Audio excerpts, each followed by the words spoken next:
And in anticipation of trial. Is there any legal waived pre-sentence investigation? Sentence should not be standing. Neither party submitted a sentencing memorandum or other material.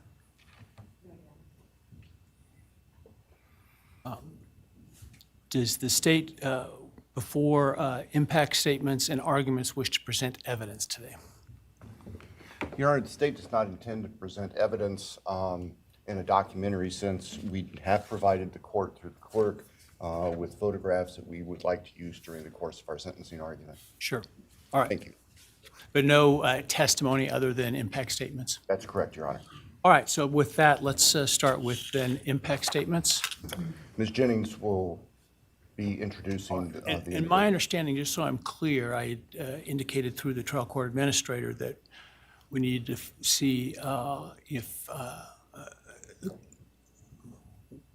any of the victims wish to have the camera not running and audio only. And my understanding is all of them indicated they are fine with the video. Is that correct? Yes, Your Honor, that's correct. All right, very well. Go ahead, Ms. Jennings. Your Honor, the first, and we're taking these in the order, victim impact statements in the order that the charges were listed in the indictment. The first charge being burglary. So we will have Bethany Funka's statement, and she has asked that her friend Emily Allant read that statement. All right, any objection to that? No objection. All right, very well.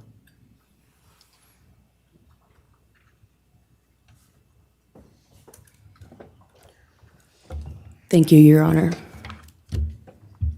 I'll be speaking on behalf of Bethany, and so, yeah, here it reads. My name is Bethany Funk, and I was roommates with Maddie, Kaylee, Xana, and Ethan. I not only lost some of my best friends, but I also lost a sister. Never in a million years would I have thought that something like this would have happened to my closest friends. I thought that we were going to wake up and go upstairs, see them, and tell them how they had scared us, and that they were going to tease us about how we are constantly scaredy cats. I make jokes about it as we would go to Taco Bell like always. But sadly, that is not what happened and what turned out to be my worst nightmare. When I first woke up that morning, I had no idea what happened. I woke up around 7 with a terrible toothache, so I called my dad, who is a dentist, and he asked what I should do. He told me to take Advil, so I did, and I went back to sleep.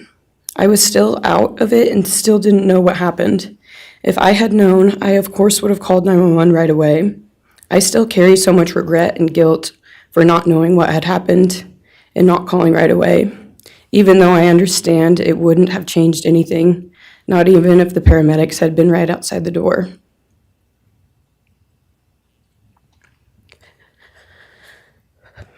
I was so frantic that morning and scared to death, not knowing what had happened. And when I made the 911 call, I couldn't even get out the words. And from then on, I don't remember a thing. It was like my brain wiped that whole memory. That was the worst day of my life. And I know it always will be.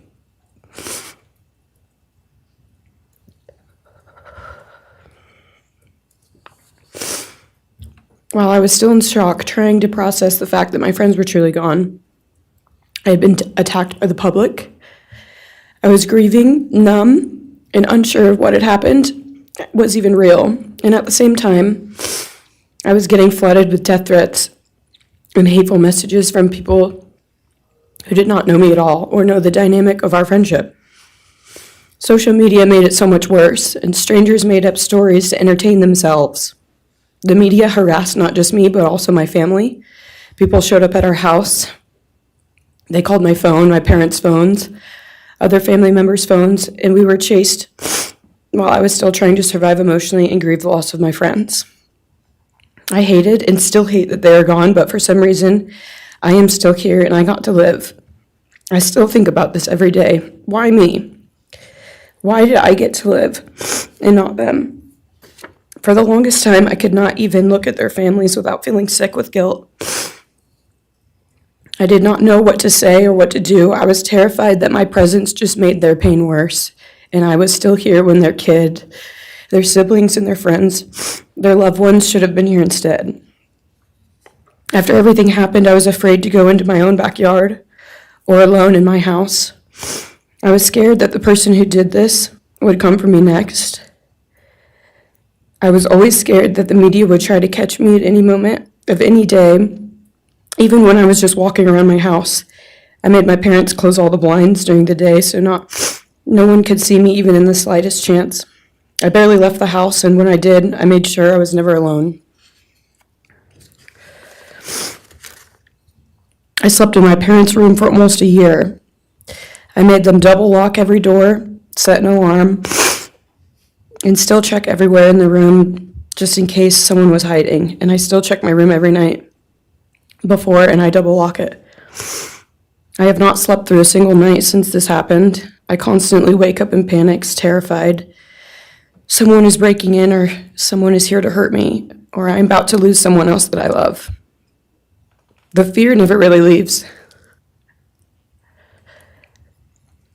For a long time, I could barely get out of bed. But one day I realized I have to live for them. They did not get the chance to keep living, but I do, and I will not take that for granted. So now every day I remind myself to live for them, and everything I do it with them in mind. I am still scared to go out in public, but I force myself to do things because I know that they would want me to keep living my life to the fullest. I am beyond blessed to still be here, and I refuse to take that for granted when they did not get a chance. Our house was not just a house, it was a home. It was where we laughed till we couldn't breathe, make meals, did crafts, binge watch reality shows, played games, and spent lazy days on the couch. It was movie nights, wine nights, morning debriefs, pranks, hot chocolate, cookies, and warmth. I would cherish those memories forever, and I will not let what happened erase how special our home was or how much those memories meant to me. Now I would like to share some bits and pieces of who they were as people and some of the memories that we shared. One of my favorite memories was Halloween, and we all went to Sigma Chi. But instead of partying, we just sat in an apartment, talking and laughing all night long. I do not think I've ever laughed that hard in my life. We did not care about the party, we were just happy to be with each other. Xana was 1 in a million. She was the life of the party.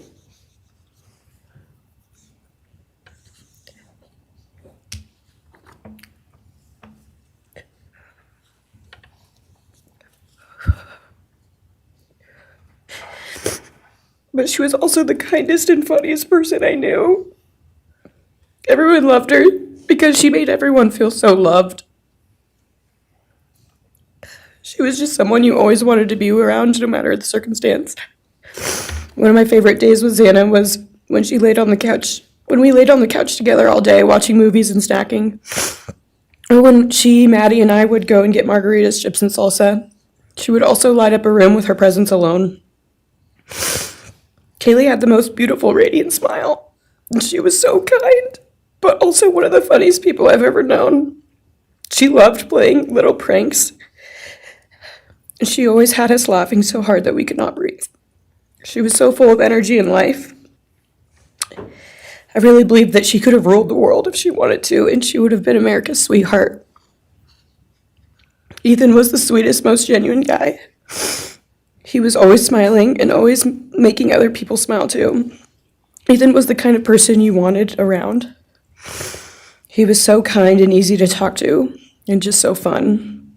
And the way he cared for Xana was truly something to admire. And really was proof that storybook love and true romances really do exist. It was not only obvious to me, but everyone that was around Ethan and Xana that they were absolute soulmates. Maddie was not only one of my best friends, but she was the older sister I would have always wanted.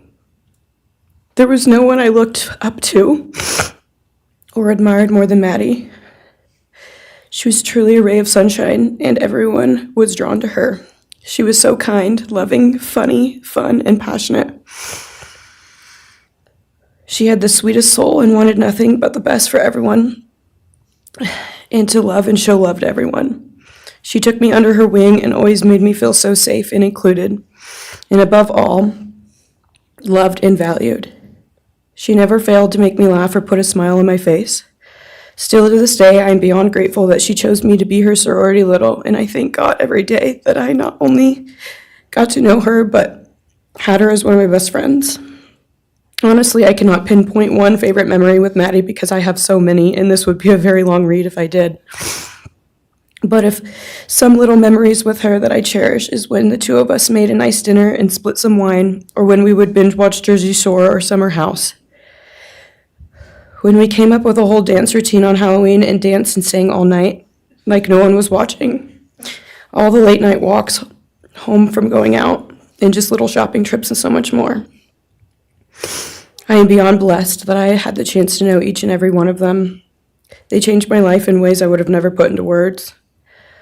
I hope that they are remembered for who they are, not what happened to them, because who they are were so beautiful, and they deserve to be remembered in the highest way. My heart breaks every time I go to text one of them or how badly I wish I could see and hang out with them. And then I remember I cannot. I will never be able to again. But I still talk to them in my prayers every single night, and I always will. I wish more than anything I could hug them one last time. And I wish I could tell them how much I love them. And even though I cannot, I still tell them every night. I will keep living for them as long as I am lucky enough to still be here. And they were all truly one of a kind, and they will be in our hearts forever and always. Thank you, and please convey to Bethany my appreciation for her courage, and I hope that she heals. Next is Dylan Mortensen. We're asking for some accommodations for Ms. Mortensen and that she be allowed to sit in my seat. Sure.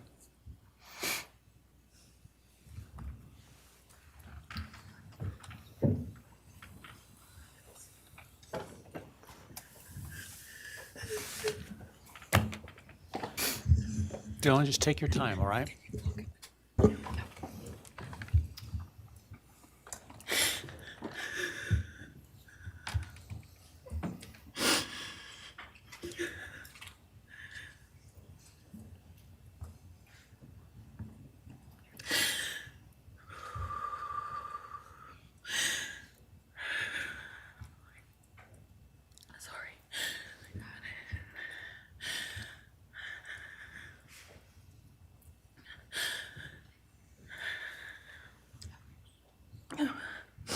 Thank you, Your Honor.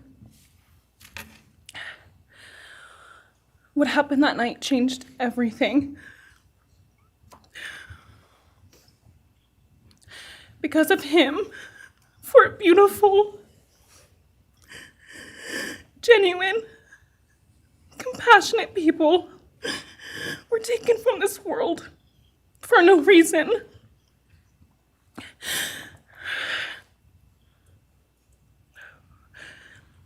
He didn't just take their lives.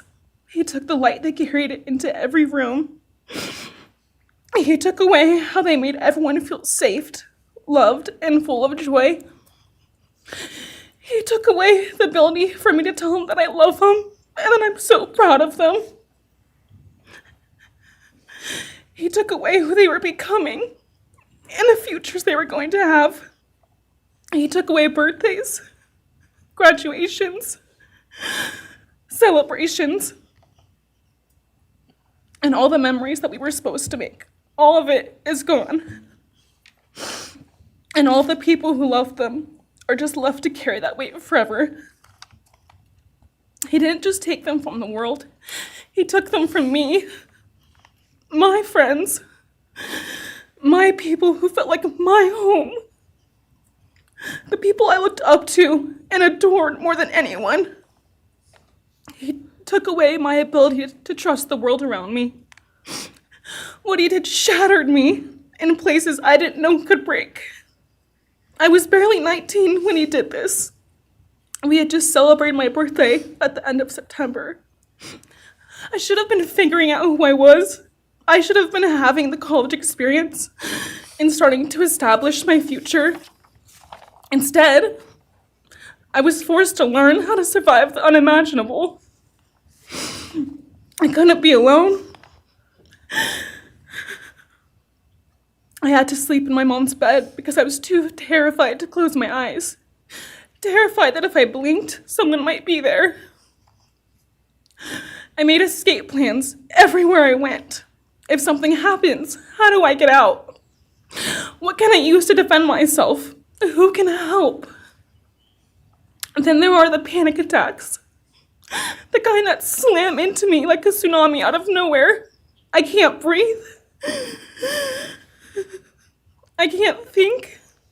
I can't stop shaking.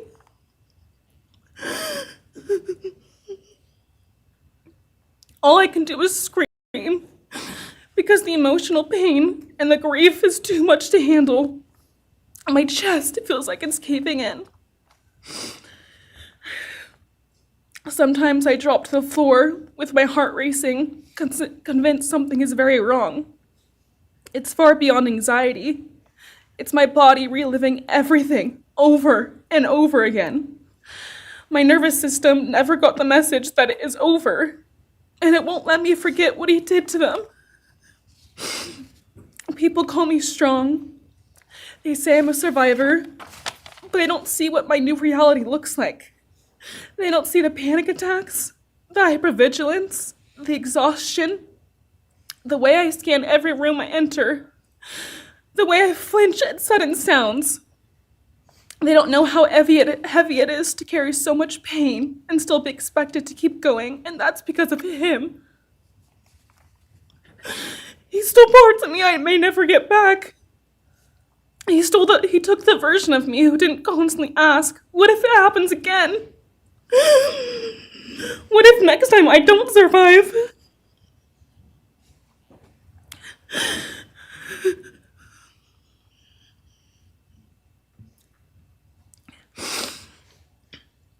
He may have shattered parts of me, but I'm still putting myself back together.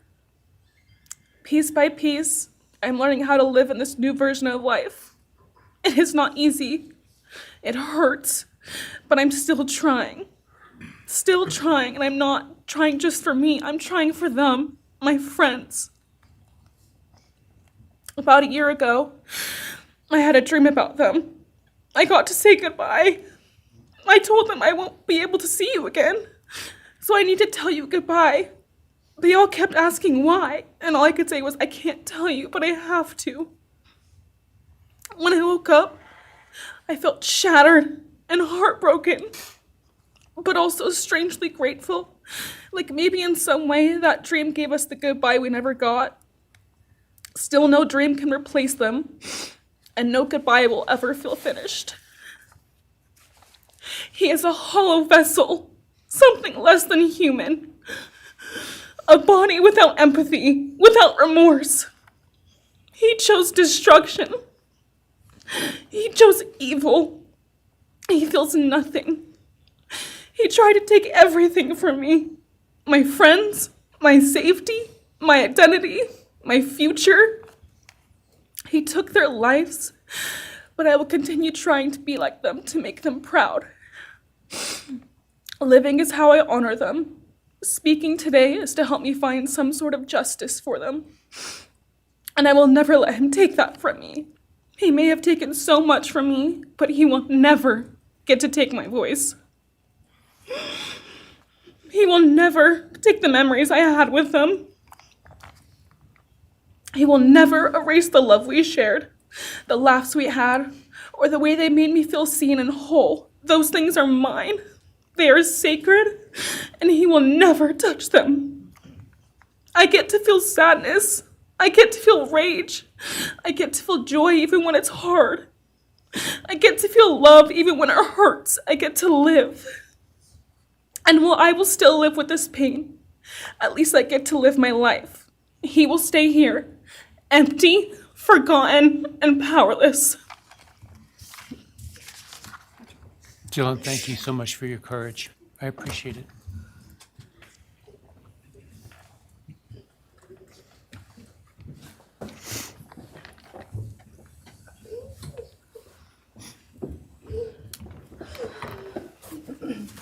Next, we have members from the Madison Mogen family. First would be Scott Laramie, Madison Mogen's stepfather.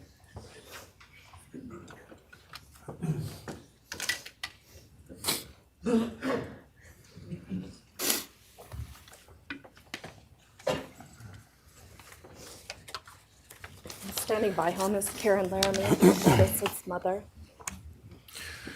Thank you, Your Honor. My name is Scott Laramie. I'm Maddie Mogen's stepfather and the husband of Maddie's mother, Karen Laramie. I will read this victim impact statement on behalf of Karen and myself. Maddie was our gift of life, our purpose, and our hope. Maddie quickly became Karen's joy, identity, and purpose in life. I joined Maddie's life when she was 2.5 years old. The experience transformed me into a life of joy, love, and family. Maddie was bright, beautiful, kind, empathic. She listened carefully to others and was observant, seeing and caring about the hearts and the minds of all she encountered. She loved music and music festivals. She had a wonderful sense of humor. She excelled in school. She was an easy child to raise, almost never requiring discipline, and almost always giving us parental joy. One time Karen remembers disciplining Maddie as a little girl. Maddie responded, "You broke my heart," which of course melted ours. She had a keen wit, even at that young age.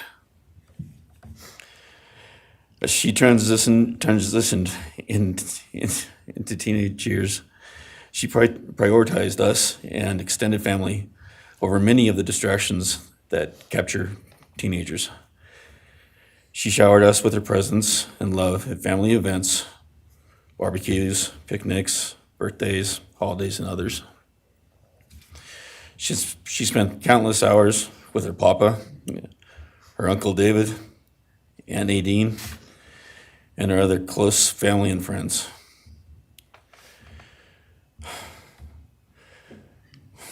This world was a better place with her in it. As she reached adulthood, Maddie applied her studies to be a marketing professional, entering into an internship at Payne West, and started planning her professional future. As with all things, she involved Karen and myself in the joy of her journey. As she transitioned into womanhood, Karen and I continued to be astounded at this wonderful and accomplished person we had created. All parents dream of their children accomplishing more than them. We realized this dream. All we had not become, she was becoming. Karen and I are ordinary people, but we lived extraordinary lives because we had Maddie. Maddie was taken senselessly and brutally in a sudden act of evil. She was taken along with the young, promising and bright lives of Kaylee, Xana, and Ethan. First, we felt disbelief. Next, we felt disorientation. Then we felt grief overcome us. Our grief is compounded even more for the Goncalves, Kernodle, and Chapin families. We speak of hope and healing, and we do have hope and some healing. But the vast emotional wound will never fully heal. Since Maddie's loss, there's emptiness in our hearts, home, and family, an endless void. After losing her mother in a car crash, Karen took years to grieve and recover. The feeling that her life with Maddie and A was perfect helped her to start to heal. Now, this is no longer perfect. After Maddie's loss, Karen felt like she was spinning out, emotionally collapsing into anxiety and depression. She sometimes asks, how am I supposed to go on when I've lost my favorite person in the world? I felt the same, and we continue to struggle. The loss of Maddie has impacted so many beyond our family.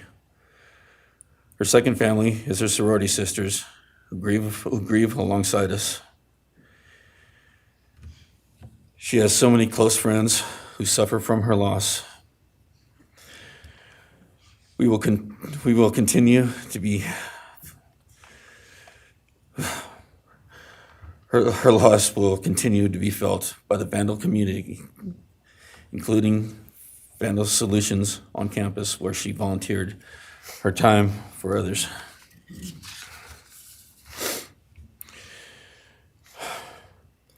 It helps us to know Maddie is in heaven now, freed from the trials of this earth. We, however, continue to live on without the grace and support of her presence. We will grow old without our only child, our bright, beautiful friend and daughter. In the end, there are no words that can accurately capture the devastation of losing Maddie. We will endure, and we will go on. For Maddie, we will not let our grief consume us. For Maddie, we will continue to love and care for our family and friends, including the families of Kaylee, Xana, and Ethan. We will remain united with them. We can only hope that others out there suffering similar losses can look to us and see that we can overcome hatred, darkness, and evil. We know the law allows us to comment on the defendant and his sentence. As for his sentence, we support the plea agreement. Society needs to be protected against this evil. As for the defendant, we will not waste the words, nor will we fall into hatred and bitterness. Evil has many faces, and we now know this, but evil does not deserve our time and attention. We are done being victims. We are taking back our lives. We will turn our time, talents, and attention to hope, healing, and helping others, and to the future. We invite all those who have suffered with us on this to join us in our journey. We can make this world a better place. We can move on from tragedy. Adversity will visit us, evil will visit us, but we will overcome. We can and will endure. Karen and I express our gratitude to Your Honor and to the prosecution team for allowing us the opportunity to make this statement. Thank you. Thank you so much for your courage, and I am so sorry for your loss. God bless you. Your Honor.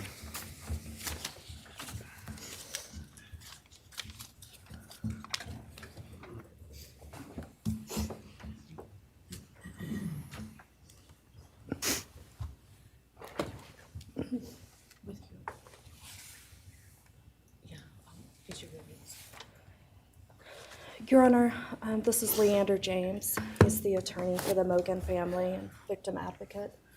He'll be reading a statement for Karen Laramie. May it please the court, counsel. My name is Leander James. I am the pro bono counsel for Karen and Scott Laramie. Karen has asked me to read this statement into the record. I thank my husband, Scott, for his statement, his courage, and his unending love and support during this dark time. While words are inadequate to capture the impact of this horrific crime on our family, he expressed it as best anyone could. For Maddie's sake, I will add my supplement statement that incorporates additional impact in the context of my extended family. I am grateful to Maddie's great uncle, Bryan Kohberger, for assisting me with the difficult task of putting our pain into words. For me and my extended family, Maddie was our hope and our light. Her beauty, both outside and in, shone its light upon everyone with whom she came in contact. Her beauty, she carried that hope and light into the future for our entire family. We have memories of our Maddie and grief and pain at her being taken from our presence. Any one of us would have given our own light to have been outshone by hers. We now look to our Creator to know that her light continues where we look to see her in His presence. Those who commit evil for their own twisted gains and purposes truly defile the efforts and sacrifices of mothers, fathers, families, teachers, clergy, public servants, service members, and all those who commit themselves to the greater good, freedoms, and the future light of our nation. Condemnation falls heavily upon those who squandered the lives of our future hopes and dreams.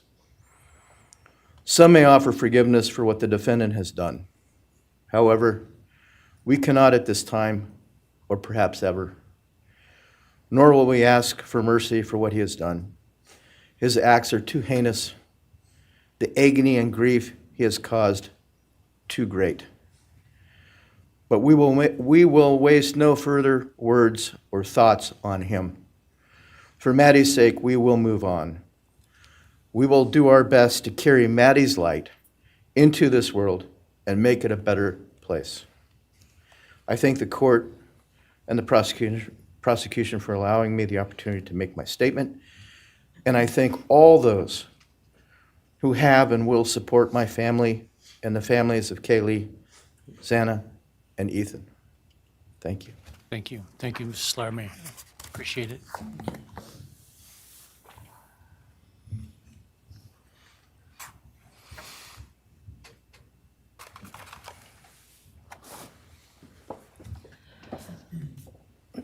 Next is Ben Mogen, the father of Maddie Mogen. Yes, of course. Actually, Your Honor, it'll be Kim Cheeley, the grandmother of Maddie Mogen.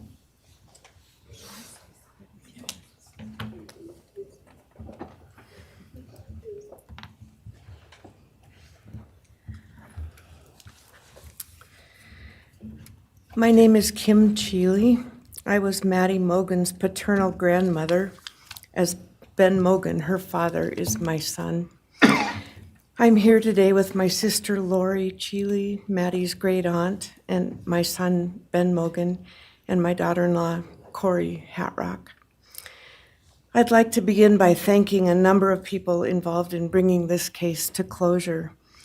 In my daughter's words, the plea deal the prosecution team reached this month is one that punishes the perpetrator of this horrendous crime, protects the public from further harm, and allows all of us who knew and loved these kids the time to grieve without the anxiety of the long and gruesome trial, the years of appeals, and potential for mistrials along the way. My family and I are so grateful to Bill Thompson and his prosecution team for their dedication and painstaking work that forced the perpetrator to admit his guilt. We want to thank the Idaho State Police, the Moscow Police Department, the FBI, and Judge Hippler. We'd also like to thank the University of Idaho officials who've treated the families of the victims with such dignity and kindness, and who have honored the 4 victims beautifully. Maddie was my first grandchild, so when she was born, all her grandparents had the distinct pleasure of deciding what we'd like to be called. I chose Nana, pretty original. But when Maddie was about a year and a half old, her papa, Ben's dad, and I were planning to visit the new little family in Oregon.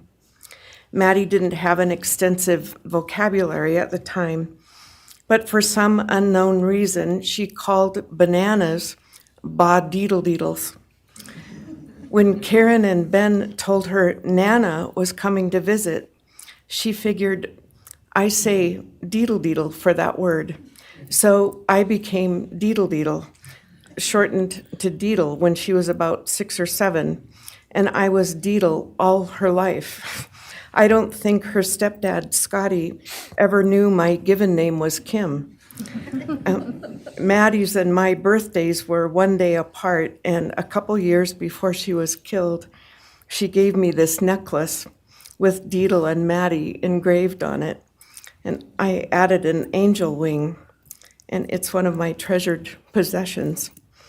I also got an angel wing tattoo, never thought I'd see the day, but along with many members of our family, replicating the one that Maddie and her sorority sisters had. I wanted mine where I could see and touch it often.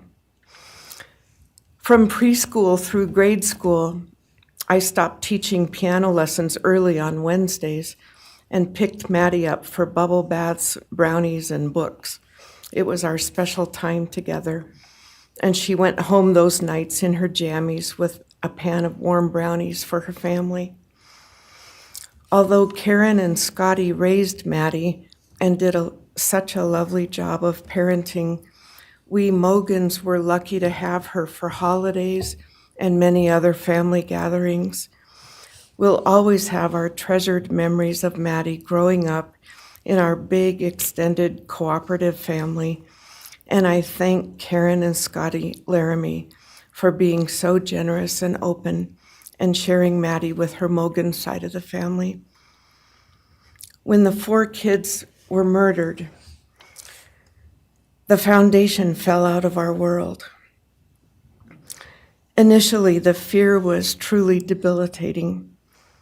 The first 6 weeks were excruciating.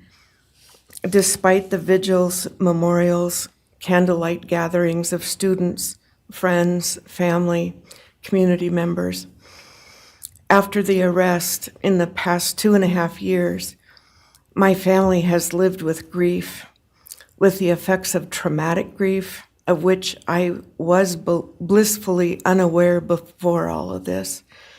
I now have a stack of books on grief. I've attended grief classes at hospice.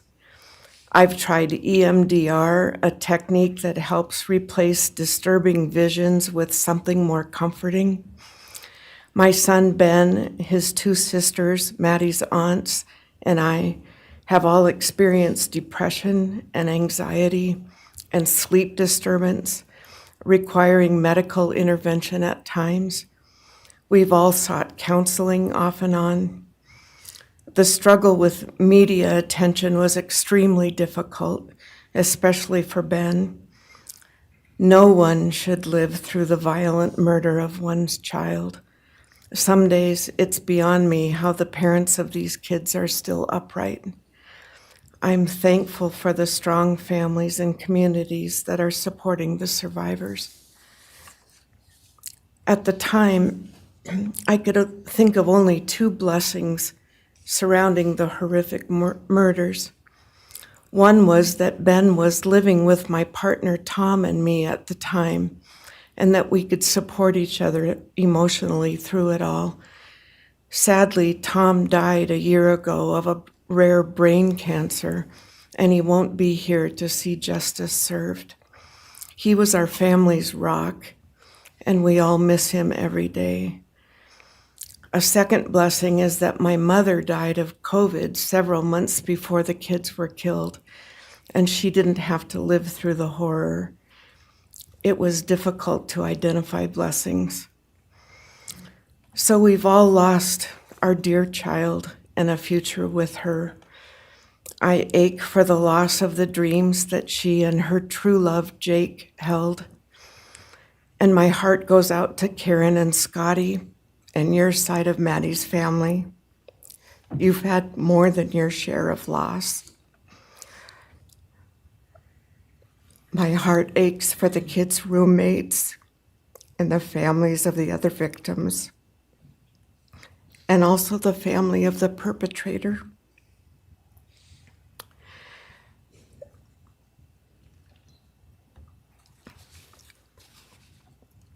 Going forward, we Mogens are choosing to put our energy and focus into honoring Maddie's too short life and sweet spirit by celebrating Maddie May Day, which my two daughters established.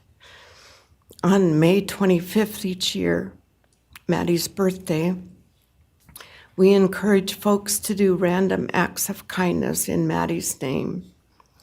In my daughter Katie's words, may we all protect our peace in whatever way possible, unite in community, and focus on joy.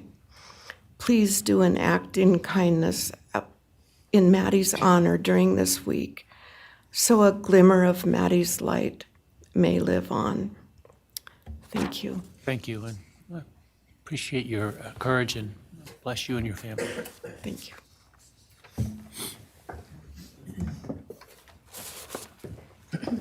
Now is Ben Mogen, Maddie Mogen's father.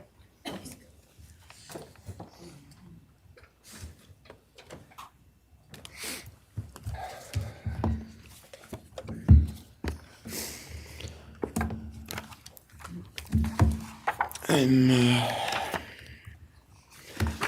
Benjamin Mogen. I'm Maddie's dad. And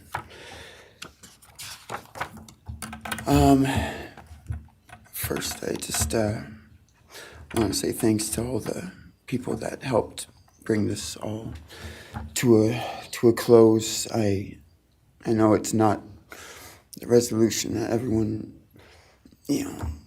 wanted, but I think that that everyone worked so hard, and we really appreciate all their efforts. It was such a hard thing to go through for everybody.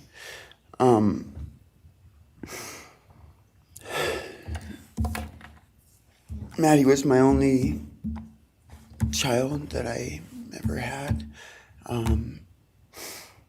She's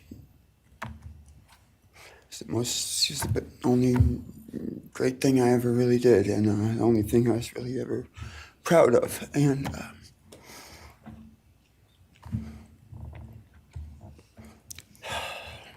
I thought we would have the rest of our lives together to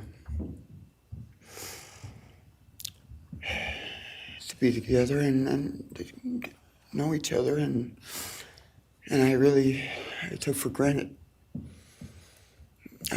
the times, she was in college, and I thought, oh, well, we'll have the rest of our lives to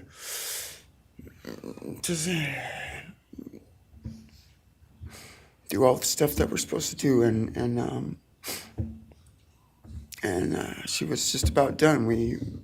She actually earned all of her credits for her college degree, and Karen and Scotty and I got to go and get her diploma that she actually earned, and she served every bit of that. And but I thought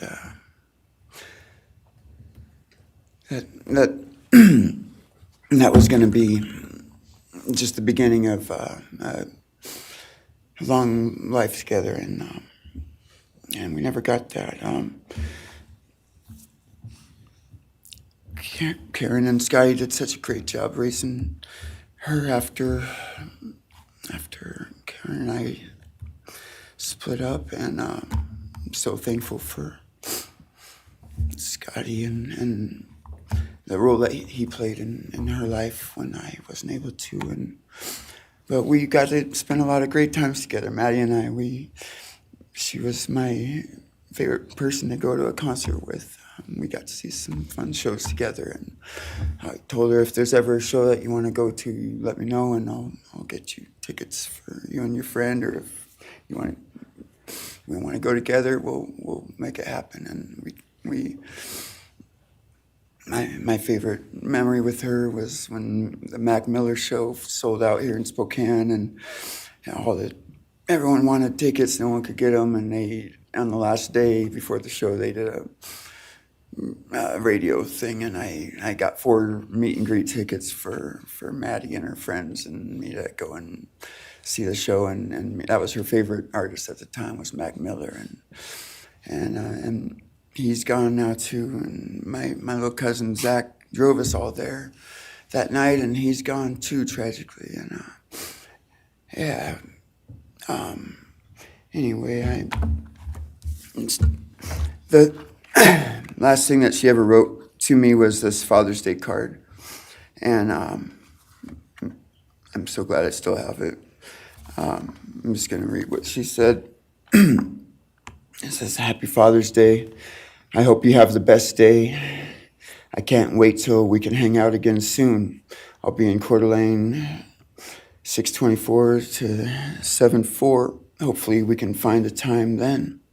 I love your birthday card that you sent me, by the way. Maybe we can see a concert sometime soon. I'd love to see the gorge when it's not so smoky out. I hope you're doing well. I'm proud of how far you've come. Thank you for always encouraging me to do my best. Love you lots and lots. Love, Maddie May." She did encourage me to not just to do my best, but to live on. I went through a lot of issues with addiction and with substance abuse, and when I wasn't wanting to live anymore, she was what would keep me from just not caring anymore, and knowing that she was out there and that she was just such a beautiful person kept me alive a lot of rough moments, and I'm so glad that she was able to meet Jake. He was the only one that actually ever got to take her to the gorge. They went and saw Watershed together, and they had a heck of a time. I'm just glad she got to. That's a really special place for me, and she always wanted to work out there with me in the summer sometime. She never got to, but at least she got to see it once with Jake. He was such a great guy. He is such a great guy.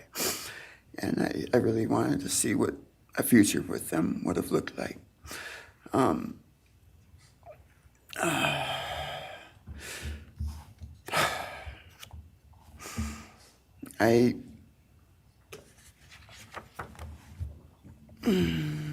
never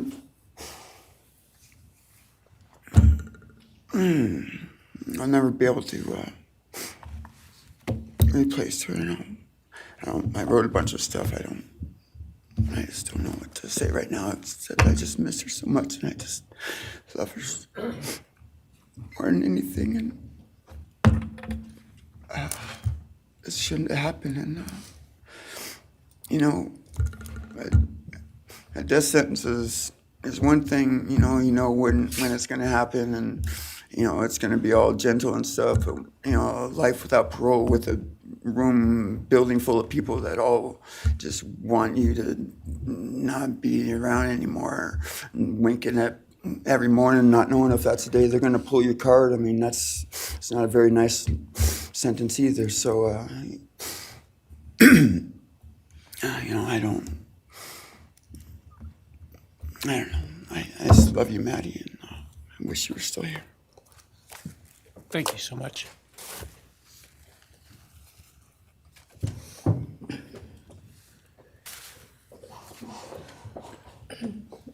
Your Honor, next would be members from the Kaylee Goncalves family. First will be her father, Steve Goncalves.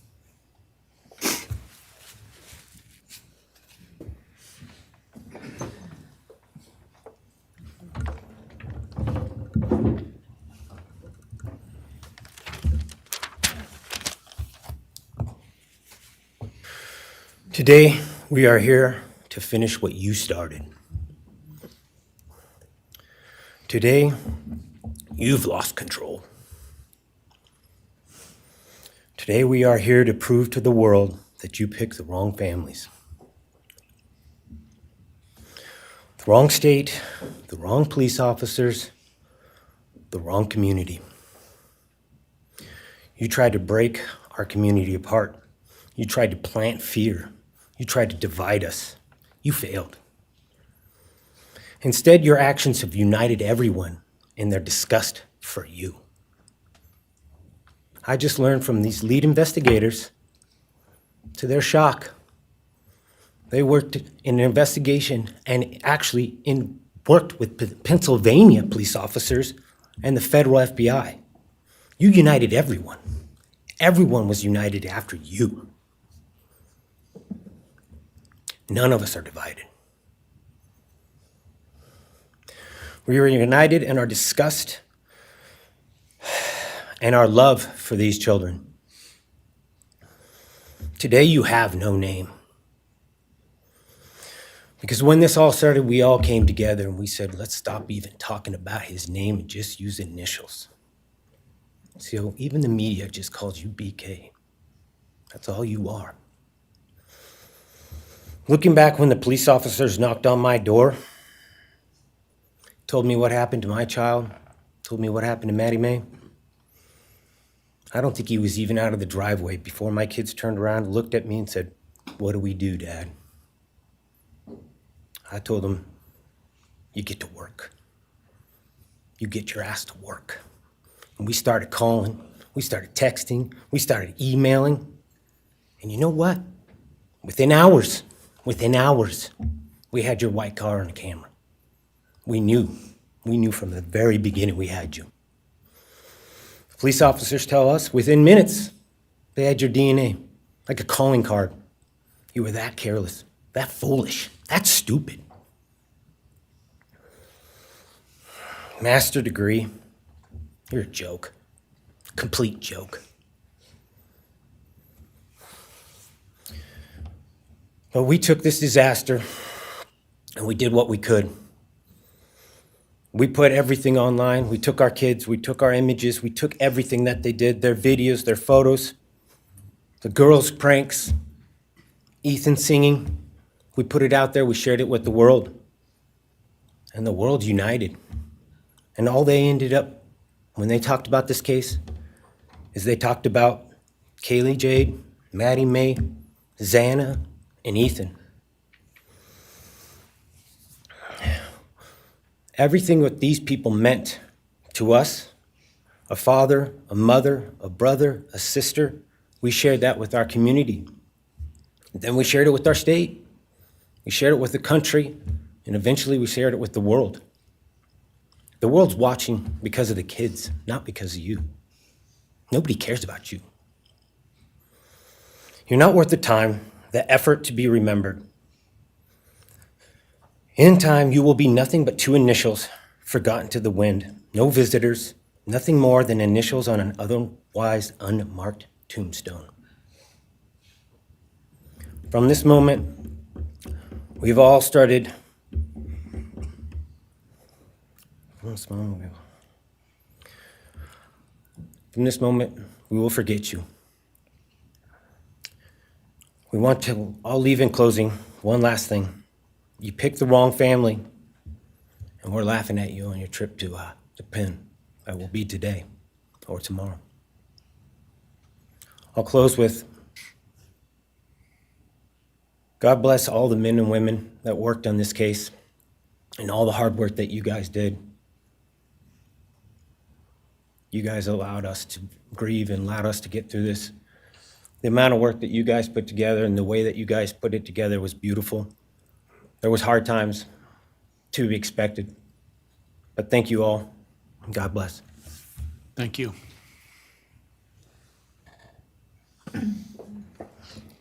Your Honor, next is Steven Goncalves, Kaylee's brother.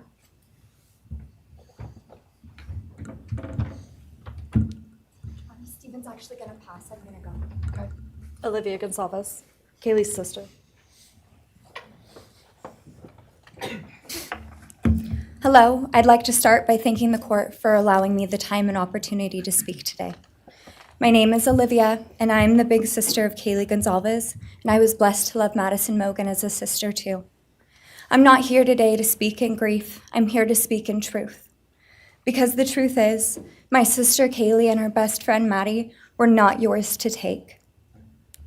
They were not yours to study, to stalk, or to silence. They were two pieces of a whole, the perfect yin and yang. They are everything that you could never be. Loved, accepted, vibrant, accomplished, brave, and powerful. Because the truth about Kaylee and Maddie is they would have been kind to you.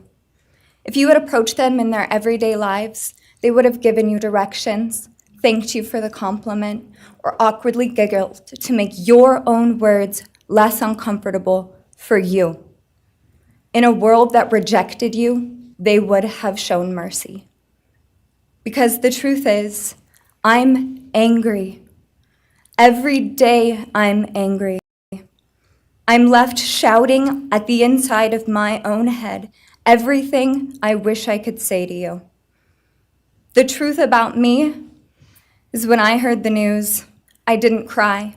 I listened for them. I promised them I would, that I would fight for them, that I would show up no matter what it cost me. I swore I'd never let them feel alone. Because you see, I've always been their heavyweight. I've always been the one to fight the battles they didn't feel ready to fight themselves. All it ever took was a call, and they knew I would handle it for them, no matter the time, no matter the cost. They could wave their white flag because they knew I would never back down, not for them, and not even death could change that.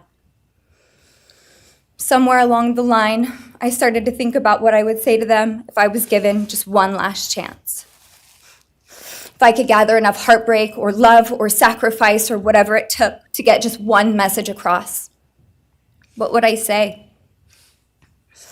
Throughout this entire process, I've written my feelings down at every moment, my wishes, my love, my denial, my anger. And as one final act of love, I'd planned to read these thoughts, even jarring and discombobulating and not even making sense. Because for me, that was true love.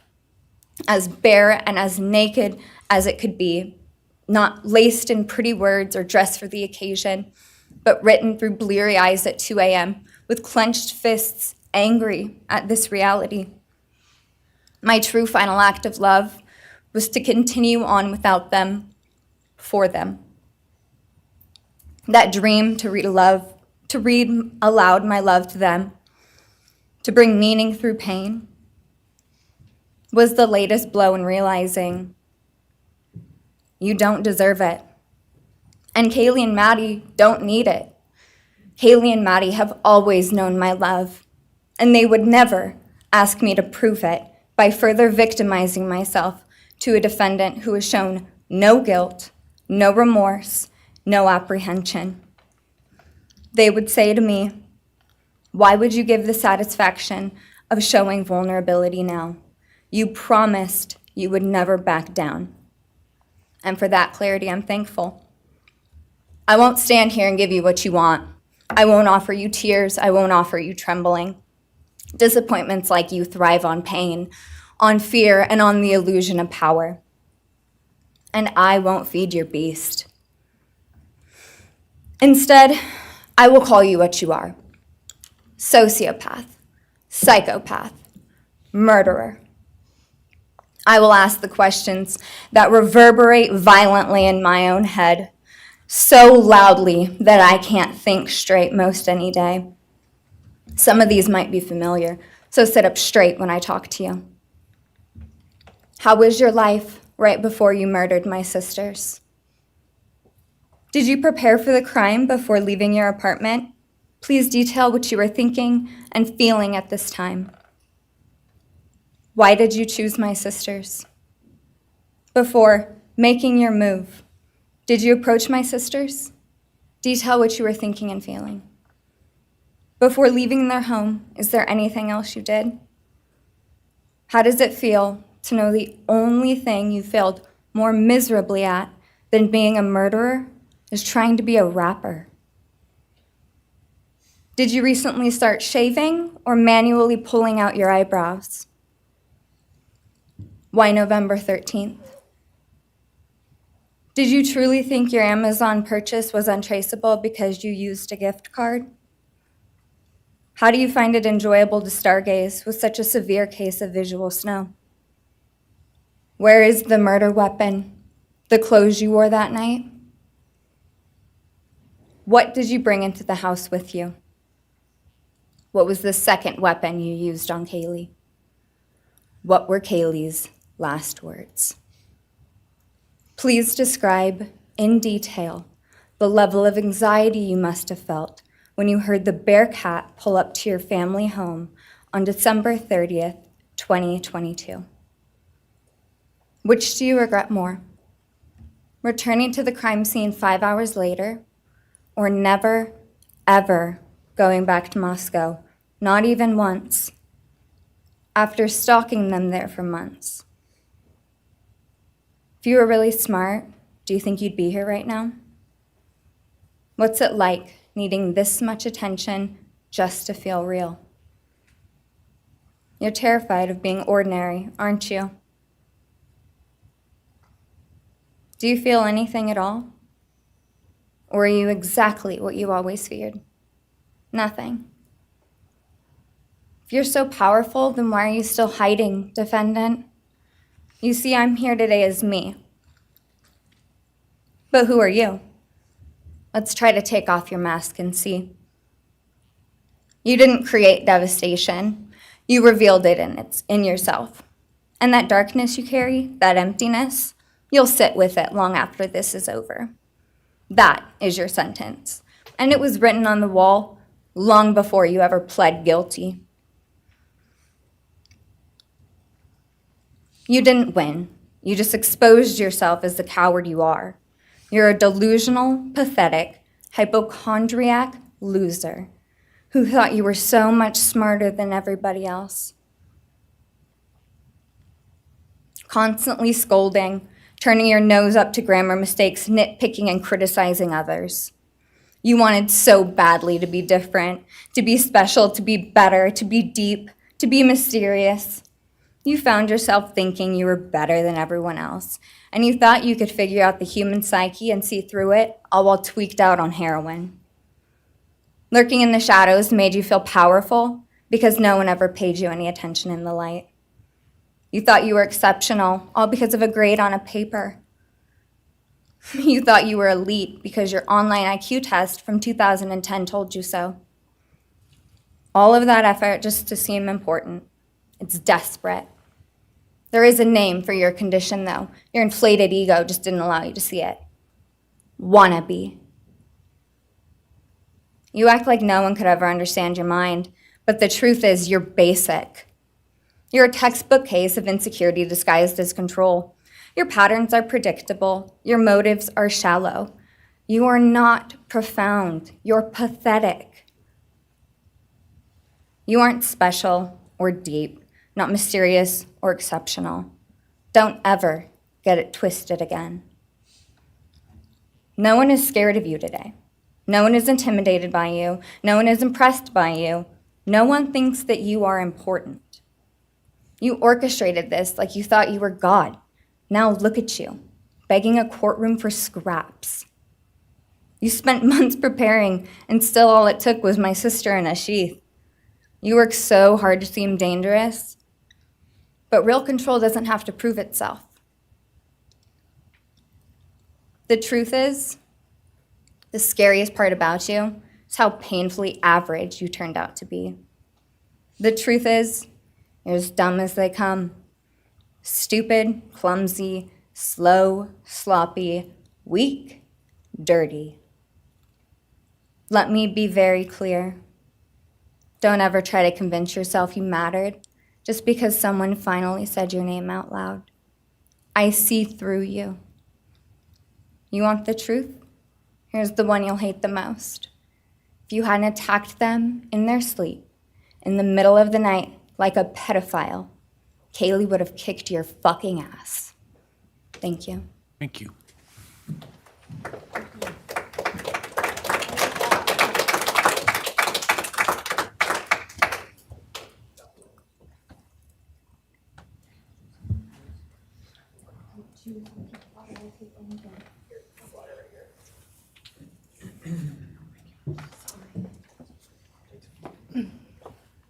Next is Christy Goncalves, Kaylee Goncalves' mother.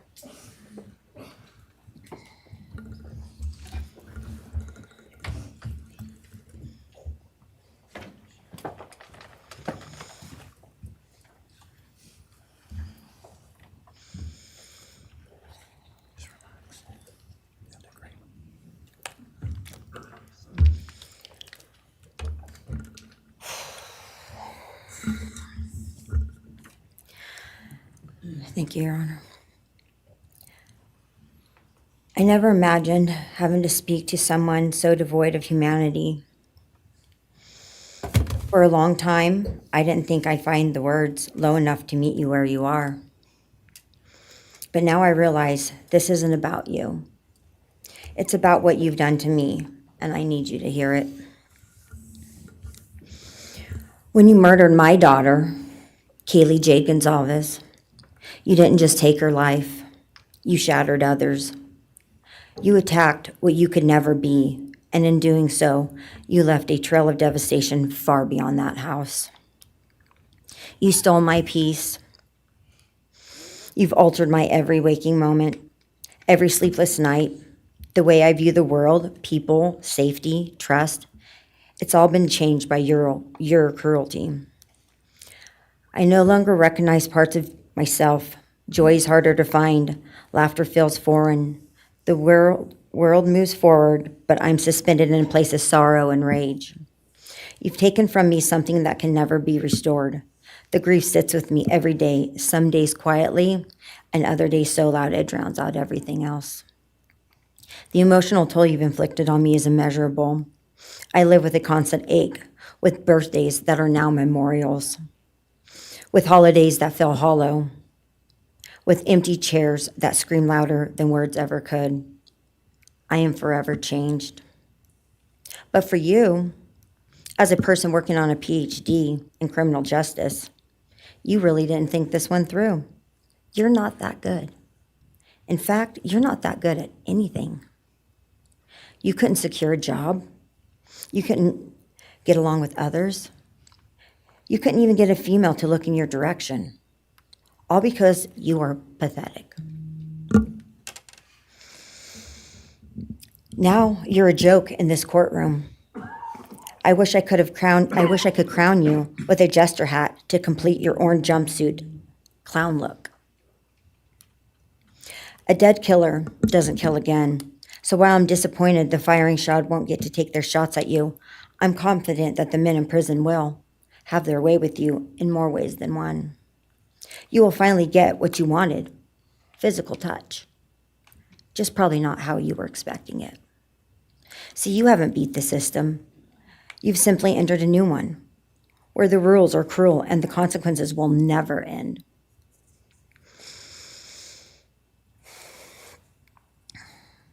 You are entering a place where no one will care who you are and no one will ever respect you. You will be forgotten, discarded, used, and erased. You will always be remembered as a loser, an absolute failure. And when those prison doors slam shut behind you, I hope that sound echoes in your heart for the rest of your meaningless days. I hope it reminds you of what we all already know. You're nothing. May you continue to live your life in misery. You are officially the property of the state of Idaho, where your fellow inmates are anxiously awaiting your arrival. But it's okay, because they're there to help you. Hell will be waiting. Quick message from our youngest daughter.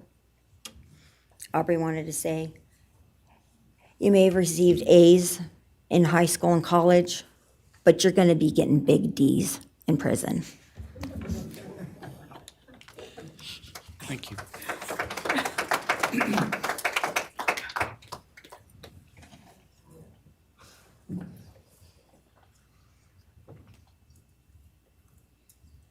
Do we have more from the Goncalves family, or are you? Yes, next would be Shannon Gray, the Goncalves family attorney. He'll be reading statements from Kaylee Goncalves' grandmothers. Well,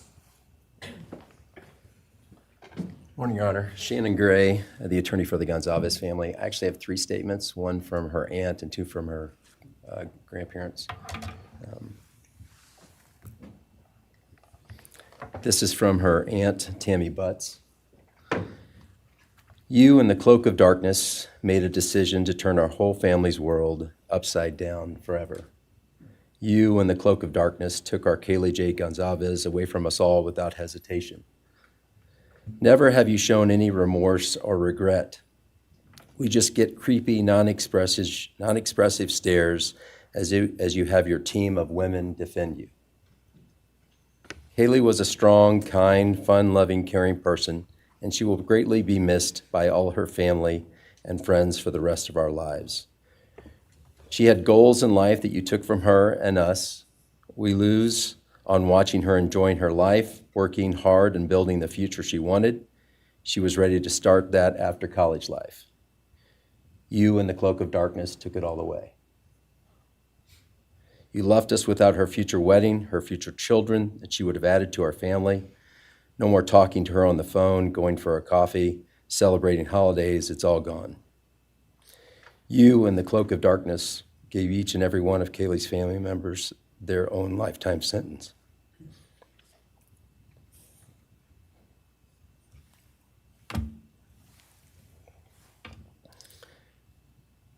You, in the cloak of darkness, also took our Maddie Mae from all of us. She was so genuine, caring, polite. She was part of our family. You came in, harmed our children that were younger women than you in their own beds. You're nothing, you're a coward. It's not right that you have received life. I pray that you meet your end in the cloak of darkness, burn in hell. I have 2 other statements, Your Honor.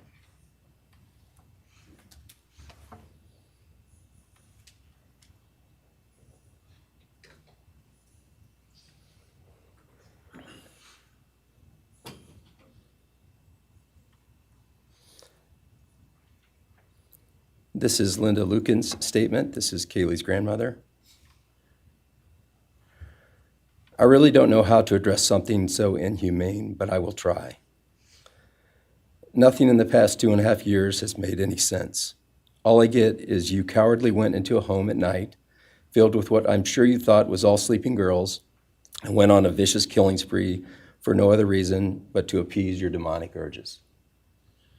You took my granddaughter Kaylee from us, plus 3 other beautiful lives.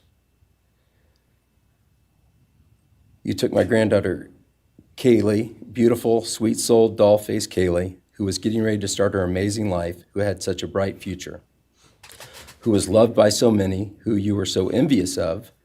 She had a life you could never have. You are so beyond human. You're definitely a demon from hell. I truly wish your punishment would be the same death you inflicted on our kids. But I think you will meet some new friends in prison who will be there just to help you. Thumbs up.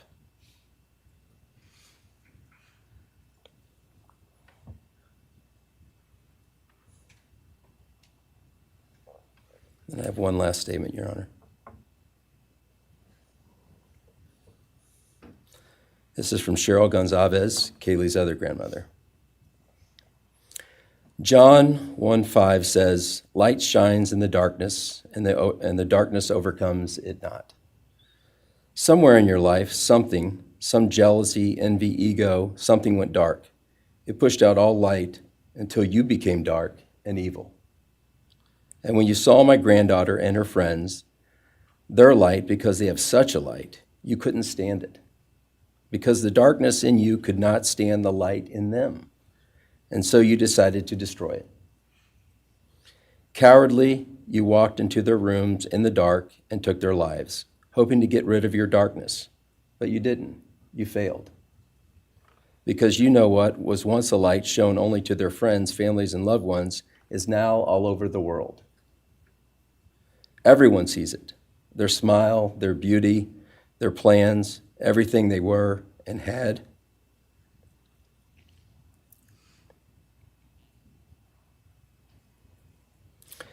And you think you put a close to it, even that, but you didn't. Because they still exist. They are still light. They are still beautiful. You can never take that away. They will always be in the light of all eternity. And you will be in the darkness because you could not overcome it. You failed. I want you to be gone, more than gone. I want you to be cast out. Cast out from my life, from my family, from this earth. I will not allow your hatred to penetrate into my own soul. You did not get that power. You are evil, and in the end, evil is eradicated. You didn't take Kaylee's light, you spread it into the world. Thank you, Your Honor. Thank you. All right, if the are you moving to a different family now? All right, why don't we take a 10-minute recess, all right?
Be seated.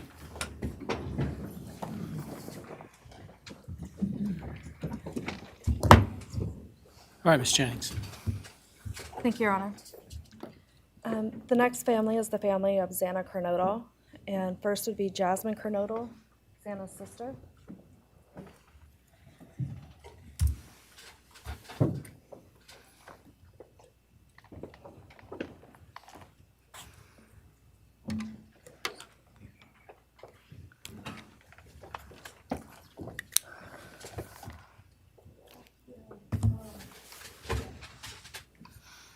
Just want to say thank you to everyone who's been involved in this and just for all the hard work and dedication you guys have put into this. I also want to thank everyone for the support and just my family and friends who've been around through this time.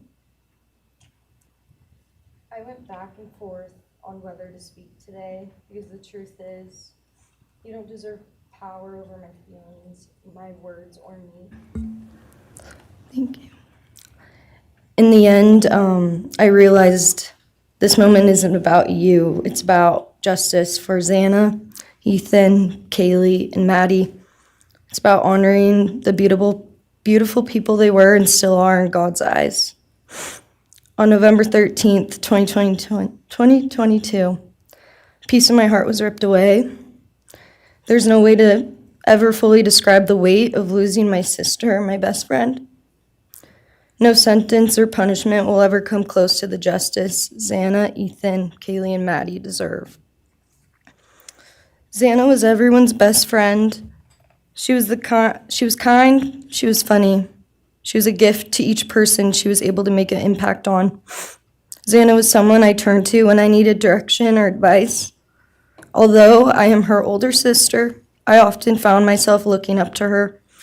She had a radiant energy that everyone loved, and she always knew the right way to approach a problem. She knew how precious and special life was, and she truly did live every day to the fullest. Yet her story was cut short by an act of evil. I believe in a God whose justice is not bound by this courtroom. I find peace knowing that judgment ultimately belongs to Him. For your sake, I hope one day you feel the full weight of what you did. I hope you take accountability. I hope you truly experience the guilt and you surrender yourself to Jesus Christ. Because no punishment on this earth can ever compare to the isolation and pain of eternal separation from God. Xana deserved more. They all did. But I come here to say this. I am strong. I am brave. I'm a fighter, just like Xana. And you don't get to control how I move forward or what I believe. I walk with the comfort of knowing I will see my sister again. Xana didn't get the future she deserved. She won't be the maid of honor at my wedding, the cool aunt to my future children. I'll never hear her laugh or see her light up a room ever again. But I will carry her with me for the rest of my life. I will live in her honor, fight to be the best kind of woman and someone she's proud of, to make sure the world never forgets who she was. Xana's story doesn't end with what was taken from her. It lives through the love she gave, the people she touched, and the legacy our family will protect. Her light still shines, and her voice will echo louder than this pain. You didn't take that from us, and you never will. Thank you.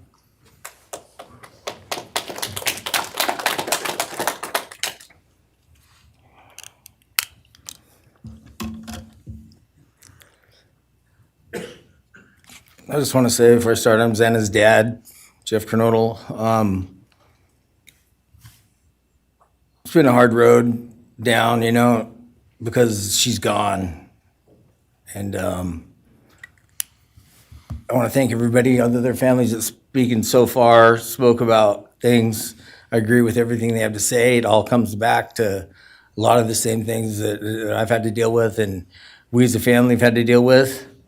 And that brings me basis of what I'm talking about a little bit is on my way up here, flying up here in the plane, and about halfway through the flight, this little girl is calling out for her dad.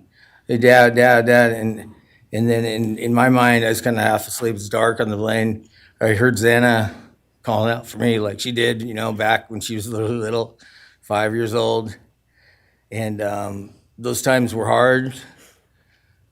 It was chaotic, but we always had something to work toward that was in a positive direction, compared to right now, which is necessarily not as positive as that for sure.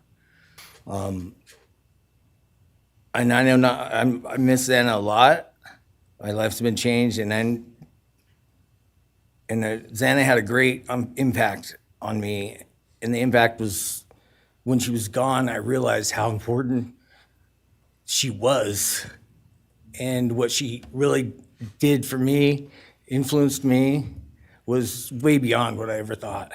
She'd call me up on the weekends, check on me, see who's with me. She's like accountability to your youngest daughter. And that really made a big difference. It made me really think about things and what it's all about,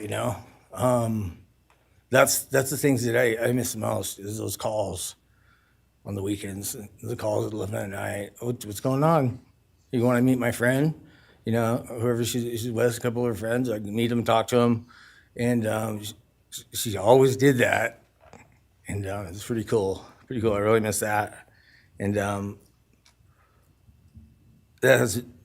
she made a big impact on me, on other people, her family. But the impact that she made is so extensive on what happened here.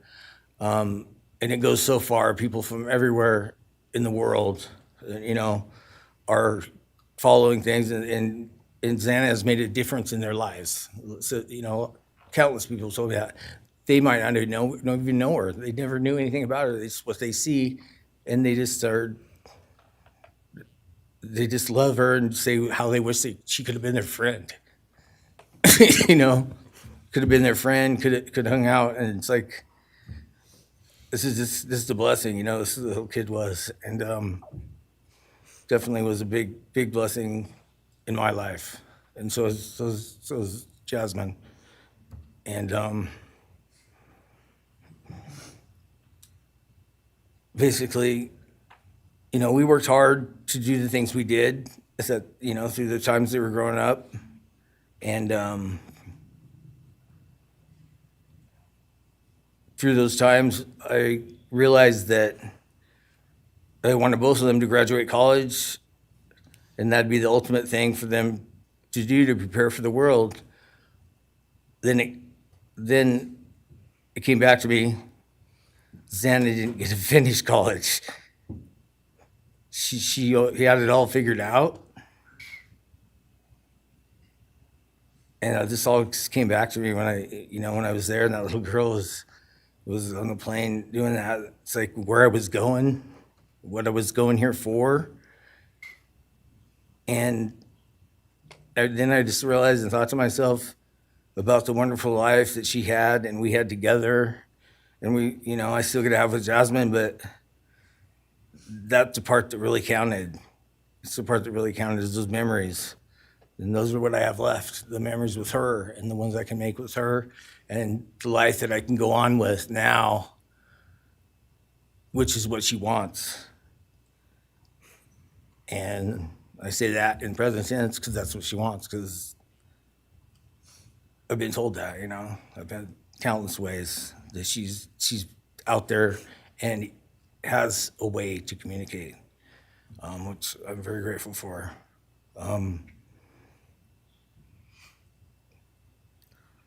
That goes to say that the impact of what happened to them, all 4 kids, goes so much further than just not me, the parents, the families, the community. It goes so far because a lot of kids, in the colleges, just for an example, they lock their doors now. The door wasn't locked in the back. you know, at Penn State or wherever it was, all the colleges, I know that I've heard, they all lock their doors now. So maybe the impact that it's gonna make is gonna help out and maybe protect some people. Having this outreach and having the influence of what these kids, what happened to these kids did, you know? All I know is I was 7 miles away when it happened, and she wasn't feeling that good. It was 11:30, and I almost went over to Xana's to say, and I would have been sitting right there in that couch, and you had to deal with me. So they would have had a chance, and I regret that, and I regret not going. But the reason why I didn't is because Xana said, don't be drinking and driving. You got the rental car, don't be drinking and driving, you know, the week before that. So she was, she would have been mad at me to do that.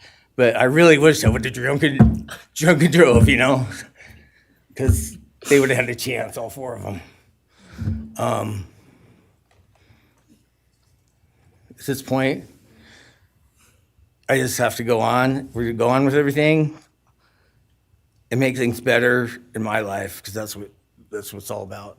If I have closure in things, and the part that we miss is Xana, her influence, her smile, the things that she did, and we have the memories left, the great memories, and she just wants us to make more memories and not be sad or upset or shocked or taken for that, you know?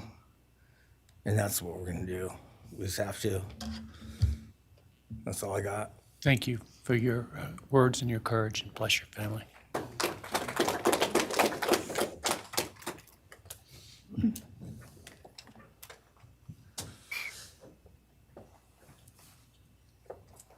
Next, Kim Kernodle would like to address the court.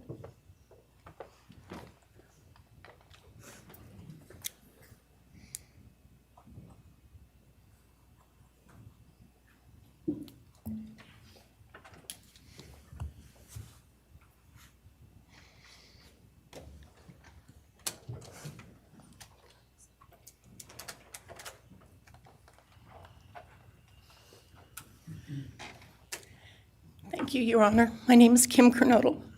I am Xana's aunt. I was very blessed to have her in my life, in our family. And I thought I had everything in my head, what I wanted to say, but it kind of went out.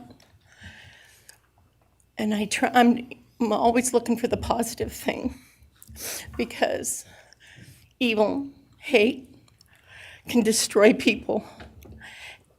And that's what it started doing with our family. It created anger with our family members. And then I had to look, because Xana was everything that the media, her friends said. She was that fun, loving, high-spirited, beautiful person. And I no longer get to get my nails done with her, have lunch with her.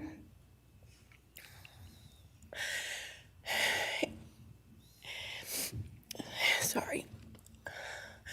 But how I look at it now is this tragedy, this horrible tragedy on all of the 4 children, has brought us closer. You united us with your actions. We're united now, and we're stronger than ever. We have family and friends now that we never knew we had. And, you know, this is probably going to bother everybody, but Bryan, I'm here today to tell you I have forgiven you, because I no longer could live with that hate in my heart. And for me to become a better person, I have forgiven you. And anytime you want to talk and tell me what happened, get my number. I'm here, no judgment, because I do have answers or questions that I want you to answer. And I'm here. I'll be that one that'll listen to you, okay? Thank you, Your Honor. Thank you very much. My name is Stratton Kernodle, and I'm Xana's uncle, Jeff's brother. Sitting here today listening to the stories and feelings and feeling the pain from everybody is a pretty powerful thing. It's each time a statement was read, it sort of would tug into my center core as I felt everybody's anguish. And Xana meant a lot to us, and we loved her very much. But I started thinking about, instead of rehashing everything that everybody else has talked about, I wanted to direct it another direction toward Bryan and what he's done to his family, his parents, his siblings, his friends, his universe. He has contaminated, tainted their family name, and pretty much made a horrible, miserable thing to be ever related to him. And I know that that's what he has to live with, and that has to be his pain. And that's all I have to say. Thank you.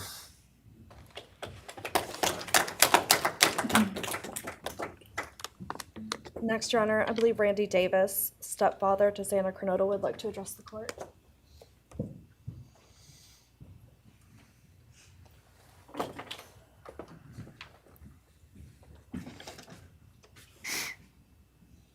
Hi, my name's Randy, stepdad of Xana. I just feel the same way we all do. All of us are united because of something that happened, and I am grateful to know and have met some new family because of this awful event.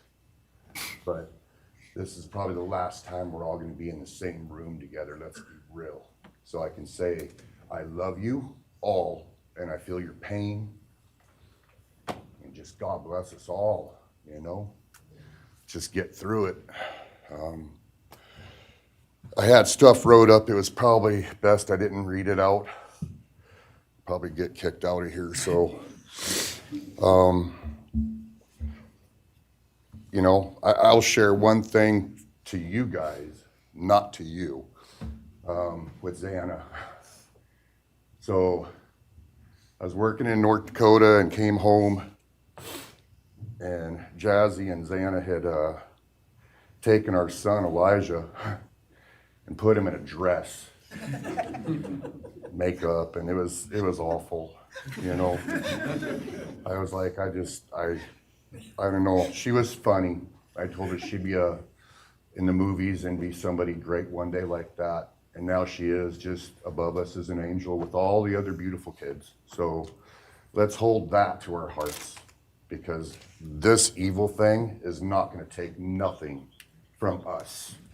You, man, I don't know what my limits are here, but I'm really struggling, dude. I am struggling, so I want to just be out in the woods with you just so I can teach you about loss and pain. I love God. I wouldn't take your life. That's up to him. But I guarantee you, you are weak. God, I would just give a moment, man, 5 minutes out in the woods. Oh, man. You're going to go to hell.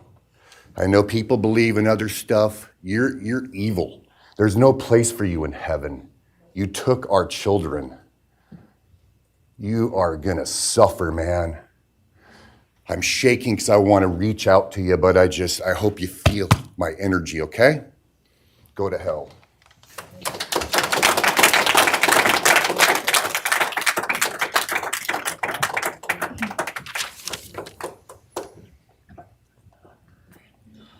Next is Kara Northington, Xana's mother.